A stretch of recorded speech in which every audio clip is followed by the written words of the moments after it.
नमस्कार मेरे प्रिय छात्र एवं छात्राओं। आपका 12th का एग्ज़ाम लगभग 2 साल के बाद फिर से होने वाला है। तो इसमें जो आपका ब्लूप्रिंट सिलेबस प्रश्न बैंक सभी कुछ जारी हो चुके हैं और लगभग आपकी तैयारी भी कंप्लीट हो चुकी होगी। अब रह गया है सिर्फ रिवाइज करना। तो इसके लिए आपके लिए मंडल ने एक मॉडल पेपर जारी किया है। तो इसको ज़रूर पेपर देने से पहले ज़रूर एक बार देख के जाएं, क्योंकि आपको जो पेपर का पैटर्न है ब्लूप्रिंट के आधार पर क्वेश्चन कैसे कैसे बन सकते हैं और किस पार्ट से इम्पोर्टेंट क्वेश्चन कौन कौन से हैं, पूरा आपको इस मॉडल पेपर में क्लियर हो जाएगा। तो ये मान के चलिए कि पेपर जैसे आपकी पेपर की तैयारी तो हो गई है, तो इसको अगर एक बार अच्छे से आप हल कर लेंगे तो आपको ये अंदाज़ा लग जाएगा कि लगभग आपसे कितने नंबर का आ रहा है और उस हिसाब से आपका कौन सा चैप्टर छूट रहा है, उस हिसाब से भी एक बार और आप अच्छे से देख सकते हैं। क्योंकि लगभग जो फिजिक्स में 2-3 दिन का जो भी गैप होगा बीच में, उस हिसाब से आप उसकी तैयारी कर लेंगे। तो इसको आप देखेंगे कि आपको जब पेपर मिलेगा तो टोटल क्वेश्चन आपके रहेंगे 19 और टाइम रहेगा आपका 3 आवर्स का, और आपके जो मैक्सिमम मार्क हैं वो आपका रहेगा 70 नंबर का। निर्देश आप पढ़ लेंगे, सभी प्रश्न अनिवार्य हैं, ये सब वही पूरा दिया हुआ है। ये पूरे नंबर बटे हुए हैं, कितने नंबर में कौन से नंबर रहेंगे आपके पेपर में भी रहेगा। अच्छे से उसको आप समझ सकते हैं कि 5 से लेकर 19 तक आपके विकल्प दिए गए हैं और जो 1 से 4 तक प्रश्न है उसमें 7 अंक हैं और सभी पर 1-1 अंक दिया हुआ है, यानी 7 चौक 28 आपका हो जाएगा। और 5 से 12 तक के आपके 2-2 अंक के प्रश्न दिए हुए हैं। 13 से 16 तक के आपके 75 से सब सीमा वाले यानी 3 अंक के दिए हुए हैं। और 17 से लेके जो प्रश्न क्रमांक 17 के लिए आपका 4 अंक दिया हुआ है, इसमें निर्धारित 120 है। और 18 और 19 के लिए आपको 150 शब्दों में दिया है, जिसके अंक हैं आपके 5। तो इसको अच्छे से देख लेंगे। ये इंग्लिश वर्जन में दिया हुआ है, इंग्लिश मीडियम वाले अपना इंग्लिश से समझ लेंगे। पहला क्वेश्चन है सही विकल्प चुनकर लिखिए। आपको जो सेलेक्ट द करेक्ट ऑप्शंस है तो उसको चूज करना है। पहला क्वेश्चन दिया हुआ है कि एक कूलाम आवेश में इलेक्ट्रॉनों की संख्या कितनी होती है। इसमें आपके ऑप्शन दिए हुए हैं, इसको अच्छे से हल कर लेंगे। ये इंग्लिश में भी दिया हुआ है, पेपर हिंदी और इंग्लिश दोनों में दिया है। गतिमान आवेश उत्पन्न करता है, इसको भी अच्छे से आप हल कर लेंगे। नेक्स्ट क्वेश्चन है चुंबकीय फ्लक्स का एसआई मात्रक क्या होगा। ये आपके 4 ऑप्शन दिए हुए हैं, वेबर, गॉस, ऑर्स्ट्रेड, टेस्ला। तो इनको हल कर लेंगे। विद्युत चुंबकीय तरंग में विद्युत क्षेत्र के परिमाण ई तथा चुंबकीय क्षेत्र के परिमाण बी में संबंध है। ये ऑप्शन दिए हुए इसको हल कर लेंगे। फिर ई नंबर स्वस्थ नेत्र के लिए स्पष्ट दृष्टि की न्यूनतम दूरी कितनी होती है, इसको देख लेंगे।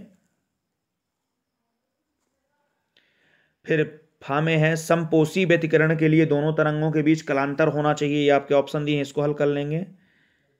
फिर नेक्स्ट है विभवांतर 150 वोल्ट पर त्वरित इलेक्ट्रॉन से संबंध डी ब्रॉगली तरंगदैर्घ्य होती है। इसमें आपके 4 ऑप्शन दिए हुए हैं, इनको हल कर लेंगे। फिर आपके आ गए रिक्त स्थान की पूर्ति करिए। ये इसमें भी आपके 7 प्रश्न हैं, तो इनको अच्छे से हल कर लेंगे पूरे और एक बार देख लेंगे कि आपसे पेपर कैसा बन रहा, कितना बन रहा है। फिर नेक्स्ट क्वेश्चन है स्तंभ आ के प्रत्येक कथन के लिए स्तंभ बा में से उपयुक्त विकल्प चुनकर सही जोड़ी बनाइए। ये आपके फर्स्ट और सेकंड पार्ट दिए हुए हैं, इसको अच्छे से हल कर लेंगे और सही जोड़ी मिला लेंगे, देख लेंगे अच्छे से। ये इंग्लिश मीडियम वालों के लिए दिया हुआ है। फिर क्वेश्चन नंबर 4 में दिया हुआ है प्रत्येक प्रश्न का उत्तर एक वाक्य में लिखना है। जिसमें पहला प्रश्न है आपका विद्युत क्षेत्र की तीव्रता का एसआई मात्रक क्या है। 2 ओम व 3 ओम के प्रतिरोधों की श्रेणी क्रम में जोड़ने पर तुल्य प्रतिरोध कितना होगा। फिर नेक्स्ट क्वेश्चन है ट्रांसफार्मर किस सिद्धांत पर कार्य करता है। फिर नेक्स्ट क्वेश्चन है भारत में घरों में प्रयुक्त विद्युत धारा की आवृत्ति कितनी होती है। नेक्स्ट क्वेश्चन है कोहरे में दूर तक वस्तुओं को देखने के लिए उपयोगी किरणों का नाम लिखिए। नेक्स्ट क्वेश्चन है स्नेल का नियम। फिर नेक्स्ट है सिलिकॉन अर्धचालकों से बने पीएन संधि डायोड का प्राचीर विभव कितना होता है। फिर ये क्वेश्चन नंबर 5 आपका दिया हुआ है 2 नंबर का। ज्वलनशील पदार्थों को ले जाने वाली गाड़ियों से जंजीरें जमीन को छूती हुई लगाई जाती हैं, क्यों। फिर इसका सेकंड है धारिता के एसआई मात्रक को परिभाषित करिए। क्वेश्चन नंबर 6 है जब किसी वाहन के इंजन को चालू करते हैं तो एक क्षण के लिए उसकी हेडलाइट की रोशनी धीमी होती है, क्यों। इसके अथवा में दिया हुआ है अनओमी प्रतिरोध क्या है, इसका एक उदाहरण बताइए। क्वेश्चन नंबर 7 है क्या एक समान आवृत्ति के साइक्लोट्रॉन द्वारा प्रोटॉन एवं न्यूट्रॉन त्वरित किया जा सकता है। अपने उत्तर का कारण बताइए। 2 नंबर का प्रश्न है ये। इसके अथवा में है फ्लेमिंग के बाएं हाथ का नियम लिखिए। क्वेश्चन नंबर 8 है, स्वप्रेरण एवं अन्योन्य प्रेरणा में कोई दो अंतर लिखिए, 2 नंबर का है। इसके अथवा में है, विद्युत परिपथ को अचानक तोड़ने पर चिंगारी निकलती है, क्यों?